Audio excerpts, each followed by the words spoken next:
So the teaching says, enjoy your youth, your strength, your enthusiasm. Do not problematize youthfulness. Hindi problema ang pagiging bata. It's a gift. Enjoy being young. And how will enjoyment happen? By not being too wise, by not being too cautious, and not being too old in attitude. Kaya sabi niyang verse, kalimutan mo yung sobrang pag-iisip. Rid yourself of all worry and pain because the wonderful moments of youth quickly disappear. Huwag kang masyadong magpaka-mature kung hindi ka pa mature. Darating din yun. Sandali ka lang maging bata. At huwag sobrang relihiyoso, sobrang conservative, sobrang extremist ang pagiging spiritual na parang hindi na nakatungtong sa lupa.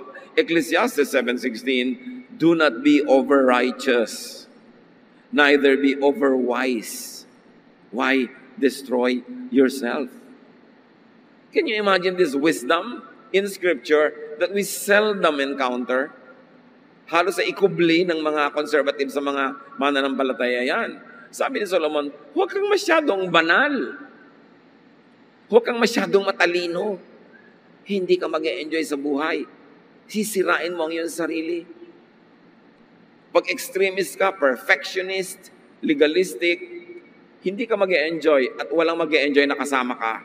Sasakalin mo lahat ng tao, pipigilin mo sila, sisikilin mo sila, nakabaligtaran ng intensyon ng Diyos na lumikha sa atin.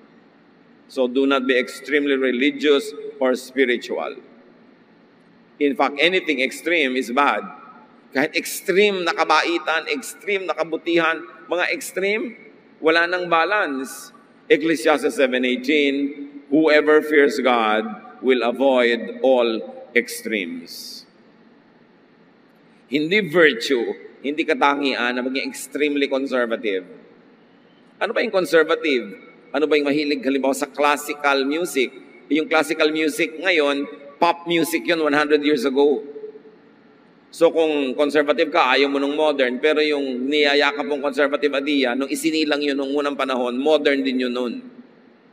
Dapat yun naiisip ng tao.